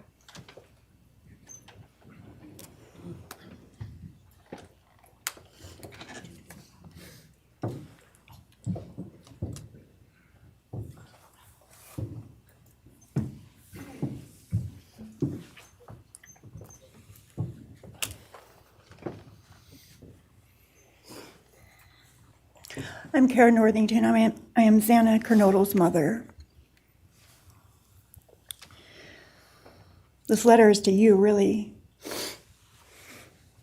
But it's for my daughter, who was murdered by you. Today I stand before you, the man who is responsible for murdering my beautiful daughter, Xana Kernodle. My daughter was beautiful both inside and out. She possessed love for those around her and had a light so bright it will live on forever in our hearts. She brought joy and laughter to her friends, her family, and anyone in her presence. Our Lord and Savior, Jesus Christ, now has her in his loving arms in heaven, where she can never be harmed ever again for eternity. Because of her, I came to know my Lord and Savior, Jesus Christ. Because of her, many will come to Christ. It is Christ who lives in me that has given me the strength to forgive you. It was of no power of my own. In return, the Lord has filled me with joy, hope, and peace that surpasses all understanding. Jesus has allowed me to forgive you for murdering my daughter without you even being sorry or asking for this. This is only possible because he who lives in me is greater than any evil in this world. For God hath not given us the spirit of fear, but of power and of love and of a sound mind. I do not fear you or even let you rent space in my head anymore. This forgiveness has released me from any and all evil you have inflicted on me and my family. It has allowed me to let our Lord deal with you. You have accepted a deal that will prevent you from receiving the death penalty. Nothing man can do to you can ever compare to the wrath of God.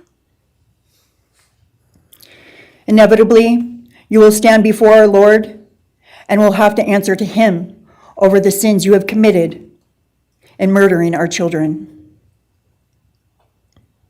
I pray you come to the end of yourself before that day.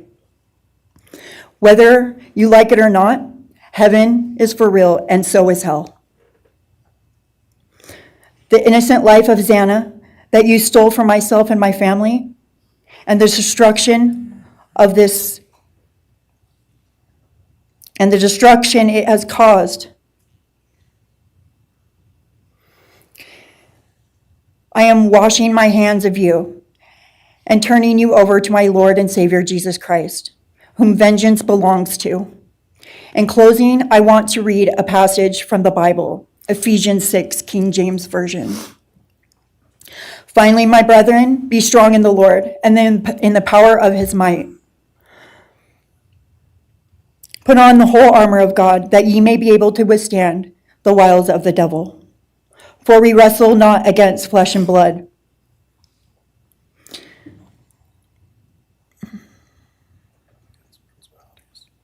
For we wrestle not against flesh and blood, but against principalities, against powers, against the rulers of the darkness of this world, against spiritual wickedness in high places.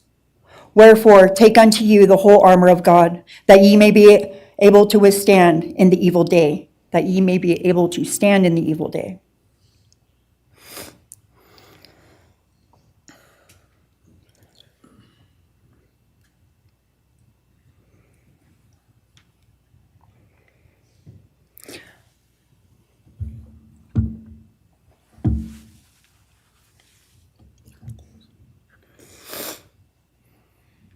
I'm not going to share memories of Xana or any more of the goodness of her with you, because I do not want that to be in your head.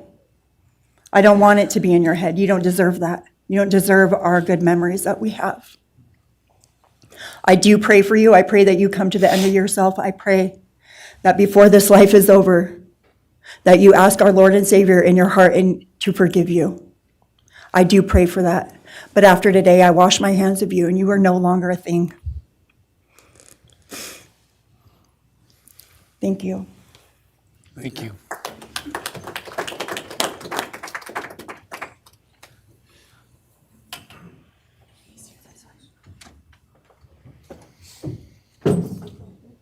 I don't believe the state has any other victim impact statements.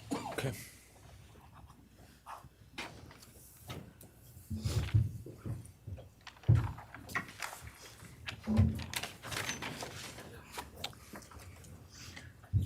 Right, state can argue.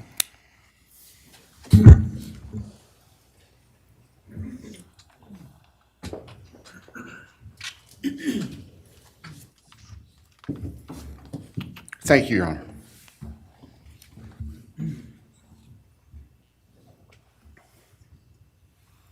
Just as a housekeeping matter to start, there will be the issue of restitution.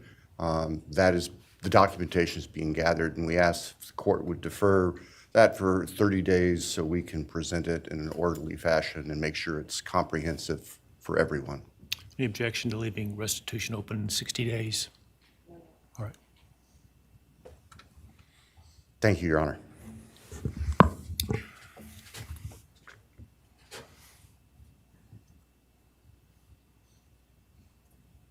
I think it's necessary and appropriate to share for everyone here, including the court, the background that brings us in front of Your Honor today for these proceedings.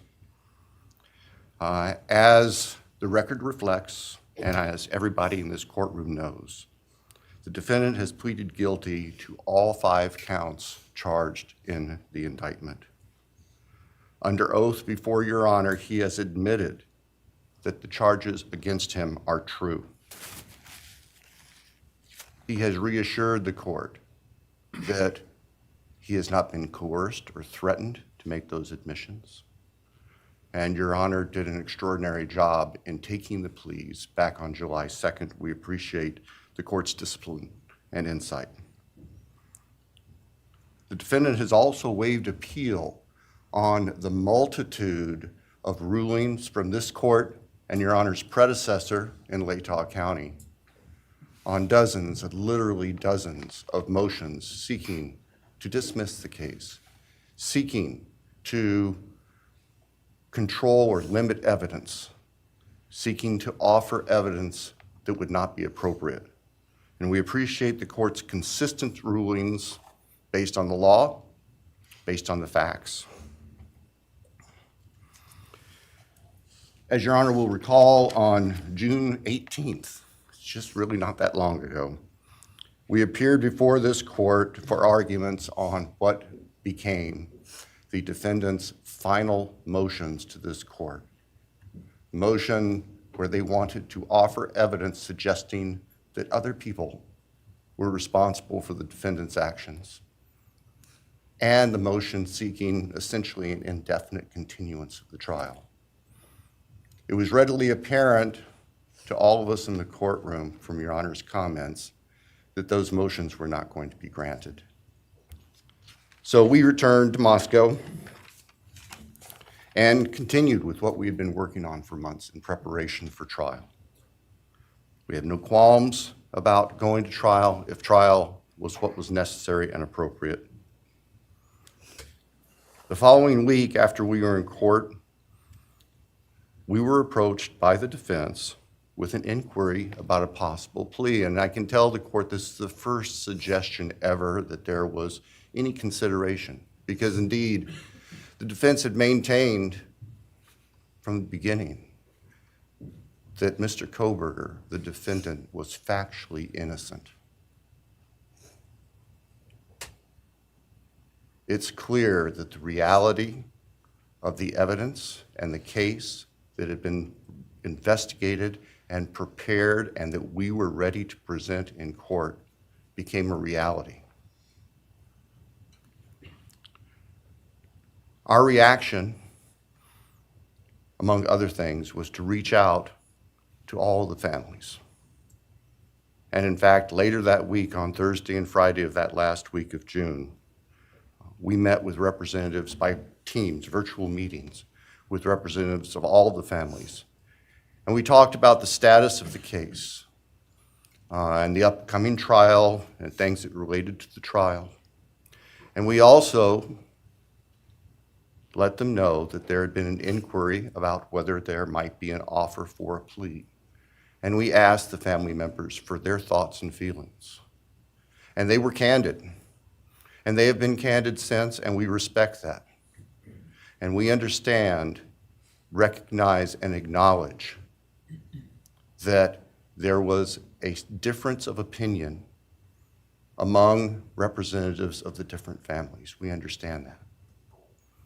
One of the challenges of this case, one of the unique things about this case is we have multiple victims, each unique unto themselves, their families and friends unique unto themselves, and all of them entitled to their opinions, all of them entitled to their thoughts. Over the following weekend, our prosecution team, very skilled attorneys who were personally as well as professionally deeply invested in this case, met. And we talked, and the decision was reached. Well, to start with, were there to be any sort of plea offer or discussion, there's only one possibility. And that would be for the defendant to plead guilty straight up to all charges. There would be no bargaining about counts. There would be no bargaining about reduced sentences. And so we made the proposal to the defense that if the defendant was willing to plead guilty up front to all 5 counts as charged and waive appeal of the court's myriad decisions during the past 2.5+ years on all these motions that would have consumed years, if not decades, of time in the future. By the end of the weekend, we were notified the defendant was prepared to plead guilty as charged and factually acknowledge his responsibility in court for these horrible crimes. Obviously, those discussions and negotiations were confidential. And as Your Honor noted, I believe, that was necessarily so, because if the defendant had decided not to plead guilty, it would have been devastating to our jury pool for there to be public information that there had been consideration by either party to a plea resolution. And protecting the prospective integrity of a trial after so many years was paramount. So, the end of the weekend came. We notified the victims' families of what had occurred. I recognize and acknowledge personally, and I respect the fact that of these fine, suffering people here, not everybody agreed with the decision we make. I accept that. It's my responsibility in the end. I recognize that that's the duty of the office that I hold.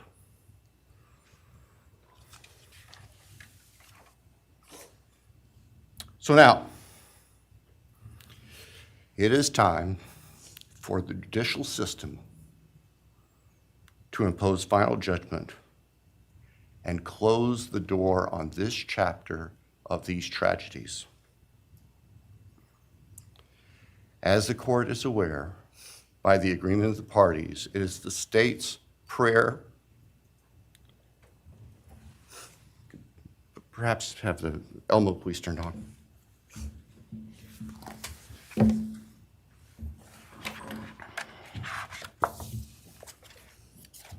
Thank you.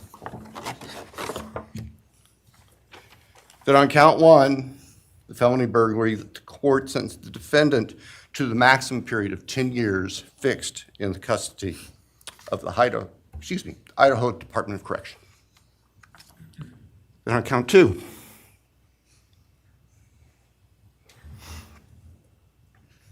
that the court sentenced the defendant to fixed life for the murder of Maddy Mogen. On count 3, that the court sentence the defendant to fixed life for the murder of Kaylee Goncalves.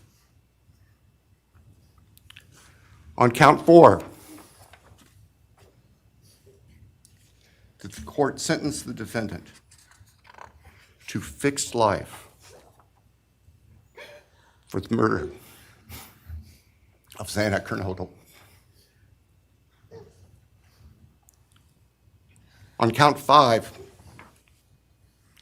that the court sentence the defendant to fixed life for the murder of Ethan Chapin.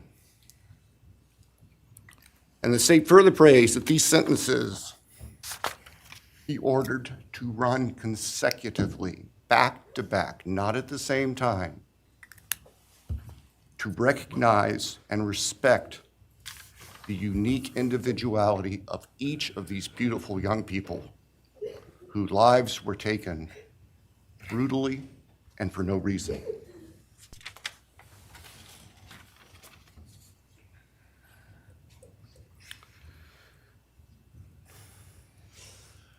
And hopefully now, as we have heard earlier this morning, it is time to afford the families and the friends and the community and the state of Idaho and the nation and the world to move forward. We can't undo, and we can never undo, the horror of what occurred on the early morning hours of November 13th, 2022 at 1122 King Street in Moscow, Idaho. For a long time, the presiding district judge in Latah County was John Stegner, who eventually became a member and a justice of the Idaho Supreme Court. And Justice Stegner often observed that even God cannot change the past. But everyone in this room has the ability to take themselves forward. And we want the judicial system to afford them the opportunity today to do that. From today forward, our memories should be focused on these innocent victims whose lives were taken, on their families, on their friends, on the community.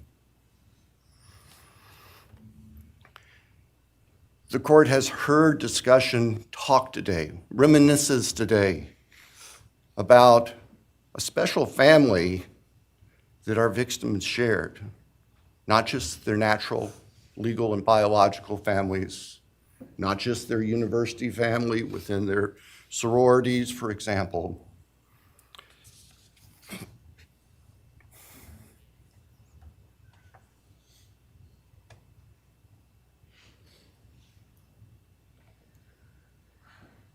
But this family. This is the picture taken on November 12th, 2022, of the special family of 1122 King Road. And you can see all 6 of these dynamic, vibrant, loving, special, innocent faces taken together just across the street from their residence, and barely 12 hours before 4 of them would be brutally murdered in their sleep. They've been described consistently as being bright, caring, vivacious, with futures we can only imagine now. But they were, and they remain, a special family that I think we should all recognize and appreciate. So it's time to move forward. There have been a number of statements directed specifically at the defendant today, I have one last thought. After Your Honor imposes judgment and sentences the defendant to spend the rest of his life in prison, in other words, sentence the defendant to die in prison, he's going to stand up in the belly chains and leg irons that he's wearing today, and he's going to be escorted into the custody of the Idaho Department of Correction. And the door will close behind him forever. That is the closure that we seek, that all of these people, these loving friends and family deserve, so that we can move forward. Thank you, Your Honor. Thank you.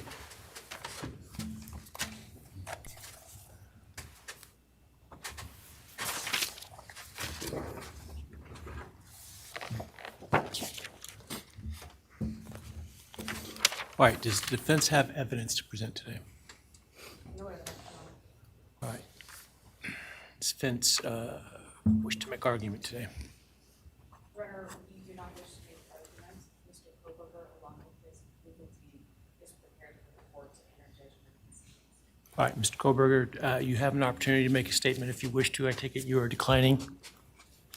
I respectfully decline. Well,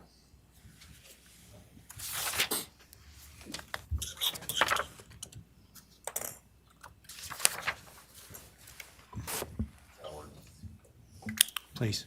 All right, let me start this morning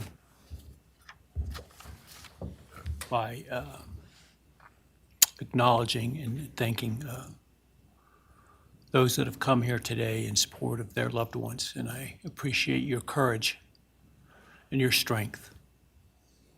And I hope that you are able to move on as best as possible. Thank counsel for the professionalism that they've exhibited throughout this case. It has been my great honor to preside in this case and to help bring, to the extent possible, some resolution and hopefully justice to this case.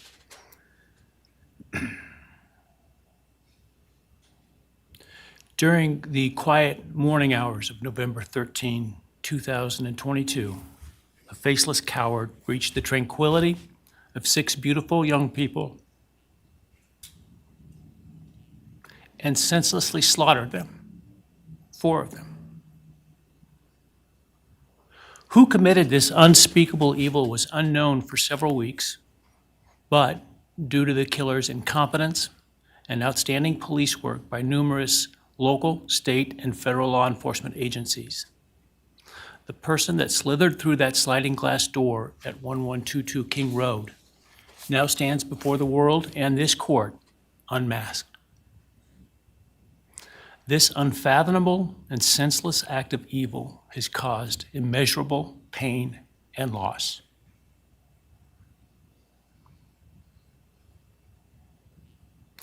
No parent should ever have to bury their child. This is the greatest tragedy that can be inflicted upon a person. Parents who took their children to college in a truck filled with moving boxes had to bring them home in hearses lined with coffins. The loss this killer inflicted was not just the death of these people's children, siblings, grandchildren, as we've heard today.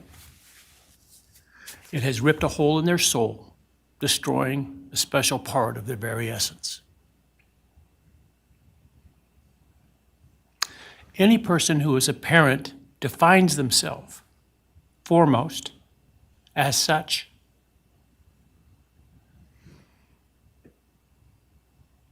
It is their existence and purpose of being. And it has been stolen from these parents.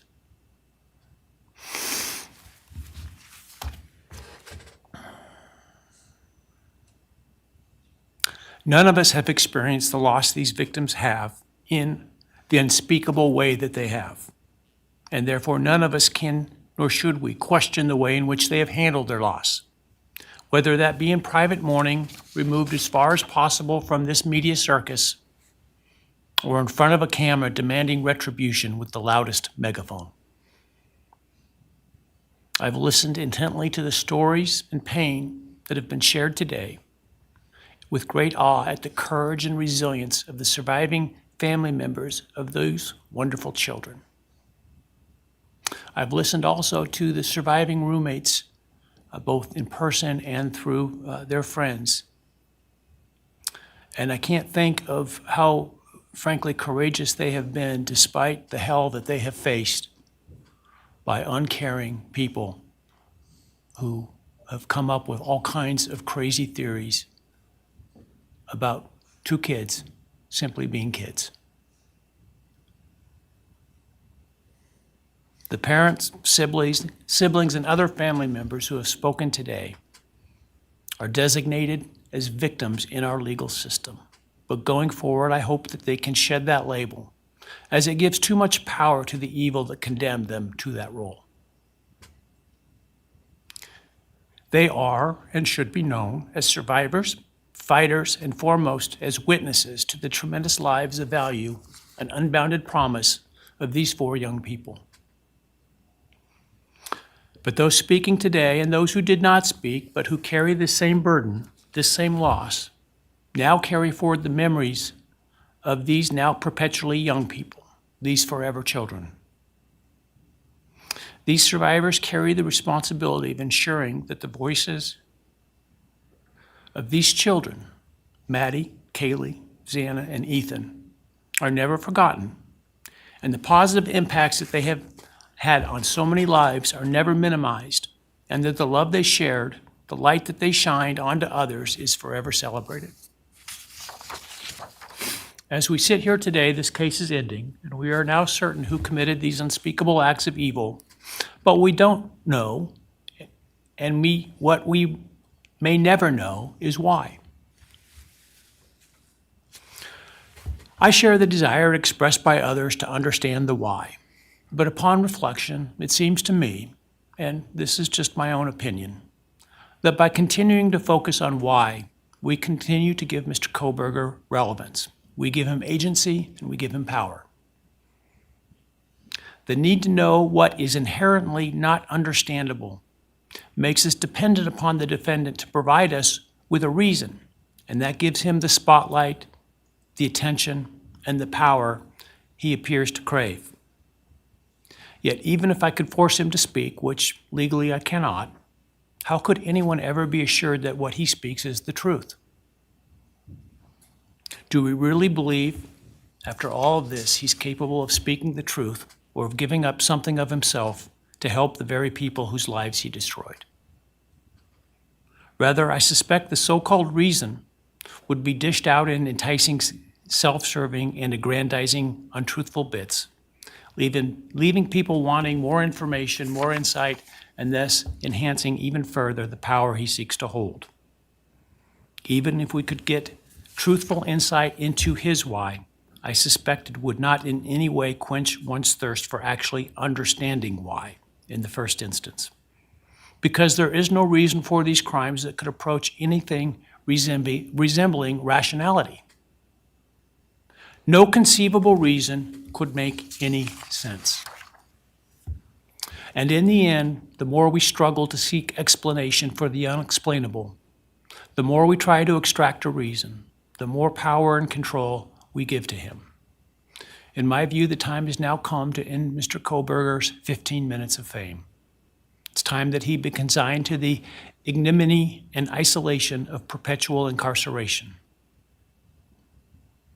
I know there has been concern about him collaborating on books or movies or other media projects, and I truly hope that someone does not stoop to affording him this spotlight that he desires in the name of clicks, royalties, or profits. While criminal behavioralists should study him away from the spotlight in an attempt to prevent other would-be killers from acting on their worst impulses, There should be no need for that to spill over into the public eye. The great Idaho jurist Edward Lodge was known for trying to find something positive about every person he ever sentenced. And with over a half a century as a trial judge, that was a lot of people. This was often challenging, and I recall in one case he said that the best he could come up with was the defendant had good penmanship.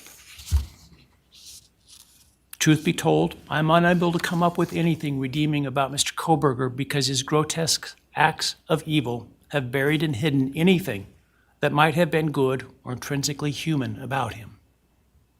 His actions have made him the worst of the worst. Even in pleading guilty, he is giving nothing hinting of remorse or redemption, nothing suggesting even a recognition or understanding, let alone regret for the pain that he has caused. And therefore, I will not attempt to speak about him further, other than to simply sentence him so that he is forever removed from civilized society. And accordingly, based upon his conduct and based upon the record before this court, recognizing the standards that govern this court's sentencing decisions as set forth in State v. Toohill, I hereby sentence Mr. Kohberger as follows. On count 1, burglary, 10 years fixed, 0 years indeterminate. I also impose a fine of $50,000. Count 2, first-degree murder of Madison Mogen. I sentence the defendant to a fixed term of life imprisonment without the possibility of parole, a fine of $50,000, and a civil penalty of $5,000 payable to the family of the victim. On count 3, for first-degree murder of Kaylee Goncalves, I sentence the defendant to a fixed term of life imprisonment without the possibility of parole, a fine of $50,000, and a civil penalty of $5,000 payable to the victim of the family, or to the family of the victim, pardon me. On count 4, for the first-degree murder of Xana Kernodle, I sentence the defendant to a fixed term of life imprisonment without the possibility of parole, a fine of $50,000, and a civil penalty of $5,000 payable to the family of the victim.